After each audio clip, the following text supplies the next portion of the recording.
মানে দুপুরবেলা ঘটনাটা আমাদের মানে নজরে এসছে 4টের সময়। কবে? 4টের সময়। কবে সেটা? আজকে না, গত পরশু দিন। আচ্ছা, সে নজরে এসছে। আমার ভাইপো উপরে গেছিলো, উপরে গিয়ে দেখে সমস্ত বালতি ফালতি কিছুই নেই। তখন এসে বললো যে দেখো তো কেউ এসেছিলো কিনা, সিসিটিভি দেখা যায় কিনা। তো অনেক চালানোর পর দেখা গেলো একটা লোক গামছা মাথায় দিয়ে আর নীল শার্ট পরা ঢুকে তারপরে এদিকে তাকালো। তাকানোর পরে এদিকে গ্রিল খোলা ছিল, গ্রিলে উঠলো উপরে। বেশ কিছুক্ষণ পর দেখি মাথায় সমস্ত মানে বালতিগুলো নিয়ে বেরিয়ে গেল। তখন তোমরা আমিও আসেনি, ওরাও কেউ দেখেনি ব্যাপারটা। তো এইভাবে যদি চুরি হয় মানে দিন দুপুরে, তাহলে তো মুশকিল। এখানে পাশে নতুন বাড়ি হয়েছে, তারাও এখন আসেনি। ফলে একদিন রাত্রিবেলাও চোর টর্চ মেরেছে। হ্যাঁ, এটা আমরা মানে অত খেয়াল করিনি। কিন্তু এই মানে শহরের ভেতর জলের লাইন, এরপরে আজ দেখলাম সকালবেলা উঠে আমাদের জলের যে পাম্পের যে সুইচ, এই যে প্লাগটা খোলা। প্লাগটা আমরা খোলা তো প্রশ্ন ওঠে না, কেউ এসে প্লাগটা খুলে দিয়েছে, হয়তো পাম্প নেওয়ার চেষ্টা করছিল।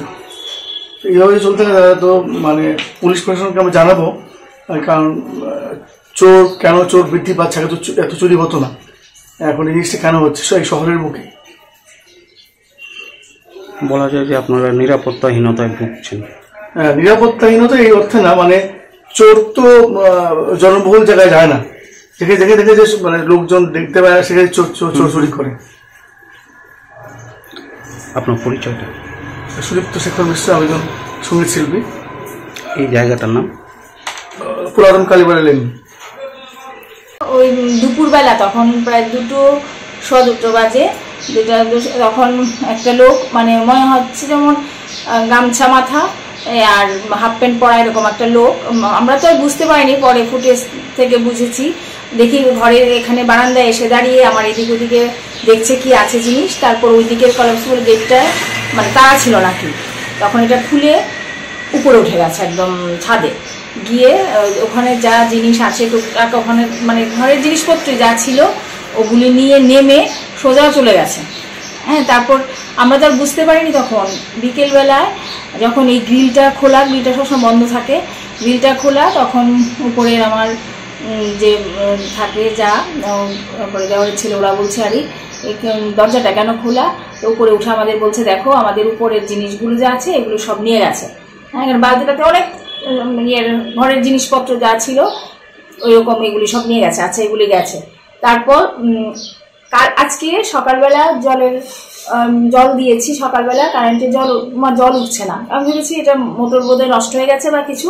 তখন আবার গিয়ে দেখে যে ওই এটার যে লাইনটা আছে না, প্লাগটা, এটা খুলে রেখে দিয়েছে। কে খুলবে এটা? নিশ্চয়ই কালকে রাত্রে আবার এসেছিল, কিন্তু এদিকে কিন্তু বন্ধ ছিল আমাদের।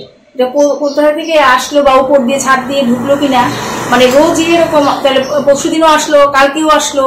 এই জন্য একটা ভয় হয়ে গেছে যে রোজই তো আসছে, একটু একটু করে করে। তো আমরা যদিও এখন আমি গ্রিলে বারান্দায় তালা দিয়ে রাখছি প্রতিবারই, যে দুপুরবেলার দিকেই হচ্ছে, আর দরজাও বন্ধ করে রাখছি, কারণ এই দিক খোলা রাখলে কোন ফাঁকেও ঢুকে নিয়ে যাবে। মানে এরকম আমি এরকম চুরি দেখিনি এরকম। এই জন্য ভয়ে বলছি যে এটা সিসি ক্যামেরায় ধরা পড়েছে। তখন আপনাদেরকে পাঠালাম কি যে দেখি এরকম আজকেও সেম ঘটনা। আমাদের মেশিনটা নিতে পারেনি, হয়তো বা চেষ্টা করেছিল। বিষয়টা পুলিশকে জানাইছেন? পুলিশকে জানানো হয়নি, এখনো জানায়নি, জানাবে। কি নাম আপনি? আমার নাম সুতপা মিশ্র। বাড়ির মালিক আপনি? ওই তো সুদীপ্ত শেখর মিশ্র। জায়গাটার নাম? হ্যাঁ, জায়গাটার নাম হলো কৃষ্ণনগর, ম্যাগনেট ক্লাবের পাশে, ও পুরান কালীবাড়ি লেন। হৃদরোগজনিত সমস্যায় ভুগছেন? তাহলে আর কোনো চিন্তা নেই। আপনার শহর আগরতলায় এবার হৃদরোগ বিশেষজ্ঞ ডক্টর শিবশঙ্কর সরকার থাকছেন আপনাদের সাথে। অগ্রিম বুকিং এর জন্য যোগাযোগ করুন Jayaram medicals and Jayram diagnostic সেন্টারের সাথে।